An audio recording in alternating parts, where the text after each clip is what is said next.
Ayasi jonimga tegib ketding. Mashina minishni o'rgating deb. Agar bitta ishtirokka tushgan big'illatib o'zingga to'lataman. Jaqqa javob, o'zim to'layman. O'ting davay. O'tir.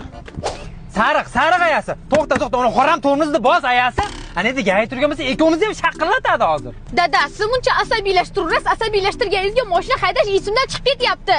Aytganimni qilib hayda ayasi bo'ldi. Oshiqcha yur. Vau. O chiroyli yigit. Yuring qora bayramda aylantirib kelaman.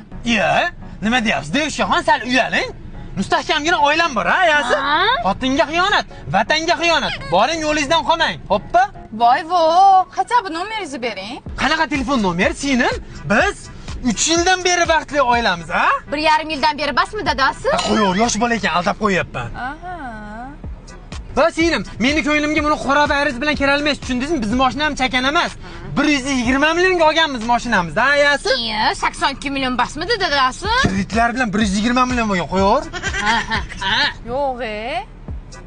Keyin bu mashinaga faqat 92 benzin qo'yaman, singlim. 80 basmidi dadasi? Hozirgi 80larni qo'ysam shaqir-chuqur qo'yaryapti, ayasi. Shunaqa. Pulingiz ko'p ekan-da unda. Devishkaxon, shuni bilib qo'ying. Lopimdan 12 yildan keyin chiqsangiz ham, men faqat vafodor oilamda deyman, tushundingizmi? Bir umr deng dadasi, bir umr. Rahmat, gaplashamiz. Bir umr ayasi, ko'rdingmi? Oldimdan 100 ta pari chiqsa ham senga umuman xiyonat qilmayman. Baxtimizga ko'z tegmasin. Sizga ishonaman dadasi. Hayda ayasi, rahmat.